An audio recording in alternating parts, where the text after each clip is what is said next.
Hello everyone, and welcome to Let's Play Crash Bandicoot for the PS1. Yeah, I've decided to have another shot or so at LPs and whatnot. But first off, I'm gonna let the cutscene for this play and tell you all about the story. So, yeah, let's just see what it says. But Dr. Cortex, we have not determined the cause of past failures. Moron!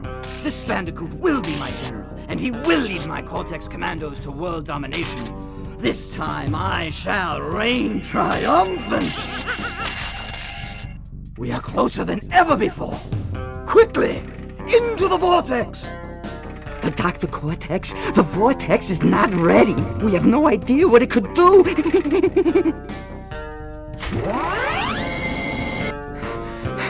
Failure again! Capture him! Uh-oh! Prepare the female Bandicoot. So yeah, that's pretty much how it all begins on this. It's such a simple but silly story. The fact that Cortex is the one that created Crash Bandicoot to begin with, just by doing a test subject and stuff on him, is like absolutely nuts, I tell ya. But anyway, yeah, I'm gonna have like another go or so at like this LPing thing, because honestly, man, it's a lot easier to dish out instead of doing the scripted videos and stuff. I did try doing that for a bit, and it worked. When I was doing it also last year, I was in a sort of a place where I could put all the time and effort and stuff into it, but honestly, these days, my god, I live like a different life and stuff now. I don't really have that time or so anymore for this. It was proven a bit difficult or so, what was it, last year in December, when trying to make it and stuff, so here we are now, really. The commentary for this is probably going to be all over the fucking place, because honestly, I'm trying to like get back into this, really. I have been taking LPs like really seriously for the past couple of years, which is kind of why I decided to change it up in places. I kind of forgot that the whole point of an LP was to, you know, play a game and just talk shit about it, just talk about all the stuff that you like and dislike in it. It doesn't have to be like a project that's like structured and researched and stuff like that. You can add like some stuff to it, but my god, man, like some of the stuff I made in the past, I am happy with it, but getting it like that to begin with was just such a pain in the arse, I tell ya. So yeah, this is me going back to my old roots, and I mean like talking probably from, I don't know, Rayman 2, The Great Escape, I want to say, on the N64. That was like back in about 2014 or something. As far as I'm aware, was it 2014? I think it was. Fucking hell, it was so long ago, man, I tell you. Oh, man. But as for the playthrough of this is all through like post-commentary and things, because at times I do find it difficult knowing when to do commentary for a game where I do it through post, or if I do it live whilst playing the game at the same time. And honestly, I thought, well, you know what, bugger it, I'm just gonna do post, because at least then, if I come back from like work or so and I want to just capture more of the gameplay, and I'm not in a talkative mood at all, it doesn't fucking matter. Like I can literally just play the game casually, you know, and then just talk over the top of it without worrying about anything. In terms of progress though in this game, so when I play Crash Bandicoot for the PS1, I often always find myself 100% in it. So like, you know, grabbing all the gems, the keys and all that jazz. That's what this one's going to be. But I'm also going to be trying to make it a bit more real. And what I mean by that is like, before, I would always have like this tendency to make sure every bloody piece of footage was like completely perfect run. The biggest thing for that probably being from Sonic Colors or so, which, fuck, what year was that again? That was 2019, yeah, I think it was 2019 or something.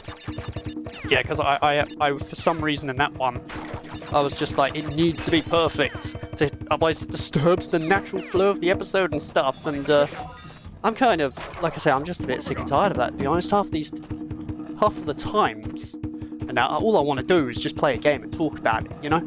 I don't even have to worry about whatever it is that I'm talking about, because I'm a bloody chatterbox. Like, I'm never gonna have moments where I'm like just gonna say nothing. For some reason, I used to think that also, but yeah, that's like really doubtful and stuff now, I'll tell you. But yeah, man, like Crash Bandicoot, jeez, like I played this a lot as a kid, but I didn't really have full access to it. The ones that I did have full access to was like Crash Bandicoot 2 and 3. So it was many years later that I got to fully get to grips with Crash Bandicoot 1. I found it quite bloody difficult though to start with, because honestly to me, like Crash Bandicoot is essentially like a 3D Super Nintendo game. As some Super Nintendo games, they can be quite a bit tricksy in places and whatnot. Whereas the other ones kind of felt incredibly different. Like Crash Bandicoot and then number 2 was like a massive leap in terms of like control and like just overall polish, you know? But I still respect this one. I still respect the original Crash Bandicoot for the PS1. Because I mean it's just really good. I find that at times the design of this can be a little bit tricksy in places, but I don't think it's bullshit in many areas, really. Half the time it's just like, oh man, I just fucked up on my jump. I best try again. This game though does take some getting used to. That's what I will say. Like it's not an easy time. That's for sure. Oh man. I'm playing this as well on an original PS1. Because another thing that I do these days, which is kind of fucking wild, I love it, is, so before in the past now, I used to, like, just play stuff on emulators. That was, like, my best way to capture the game and shit, but, like, in my own time, I personally prefer playing, like, on the original hardware. So, I think it was, like, 2 years ago or something, I got myself, like, a Retro Tink 5X or so. And yeah, that's what I use now, except it's only as of late that I've realized, man, I haven't configured this thing at all, so I've done that now, and hopefully it looks pretty good. This is on a PAL PlayStation 1 as well, so that means the game is in 50 Hertz. Yeah, not quite 60, but honestly, there are some games where like 50 and 60 Hertz are not really that different.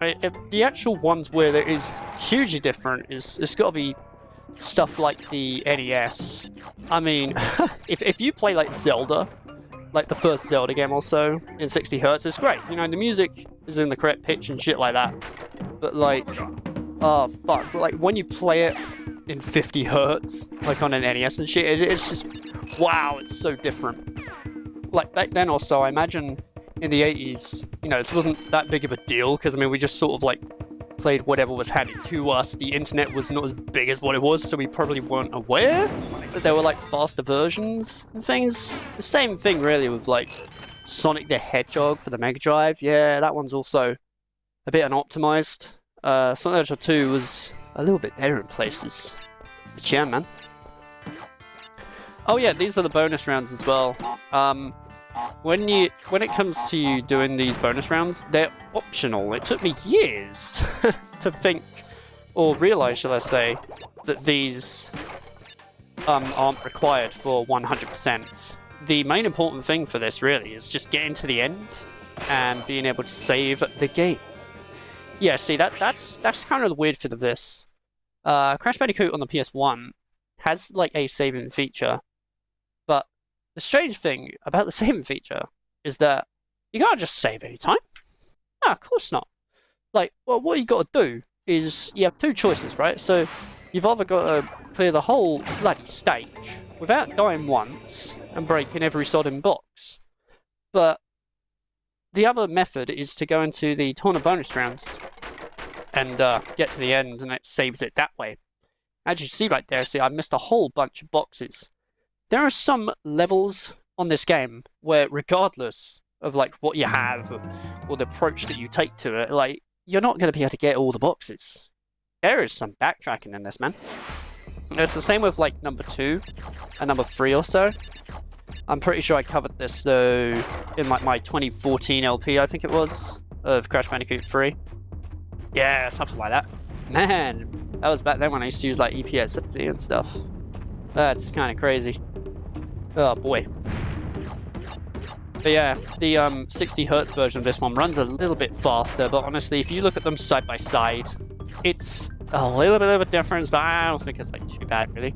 I don't really have an urgency to rush out and get an NTSC PS1 and just like rebuild the whole library, because my god, it's like big enough as it is, man, I tell you. I don't really want to have to do that shit again. Oh man, especially like for a measly couple of frames and stuff. Oh, that'd be a pain. Interestingly though, the Japanese version of this game, at the very beginning, when you're on like the beach and stuff, when you like free Aku Aku, there's actually some text that pops up for telling you like what to do and what his purpose is and shit. Like in the PAL and the NTSC version, it doesn't really have that. Also, but yeah, you know, this is real nice though. Just jump back into this. I don't have to like worry about, you know, trying to piece shit together or anything like that. Do things over the top, because originally I was gonna do like a full scripted video of Crash Bandicoot, and I mean, I suppose maybe last year or something it would have worked, but not so much now. Not so much now, because when I did work on it and that, I had a thing where I was just adding loads and loads to it. Like I wouldn't fucking stop. I would just add. I wanted to show all the differences, the gems, and even the comparison differences with the Insane Trilogy version. Yeah, because this game also came out for Crash Bandicoot the Insane Trilogy, which was like for the PS4. I can't remember if it was for the Xbox One or not. Maybe it was or so, but yeah, I done that, and I even got like the Steam version of it because I wanted it in the best fucking like quality, and it was just, oh my god. Took me ages to realize, hey man, like maybe you're taking this a bit too goddamn seriously, you know? At the end of the day, I just want to talk and just share like my passion and stuff with games, and just like waffle half the time about whatever, really. See, that's the thing I'm trying to do as well now. Like, I'm trying to make it sort of like a one-shot type thing.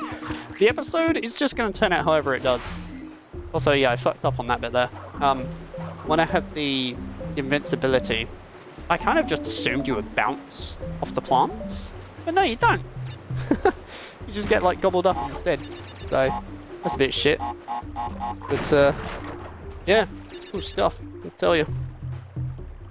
There might be like some moments as well I'll just be like a little bit quiet and stuff. I know it's probably really weird to hear all this when I've been like doing videos on YouTube like since August 5th of 2012.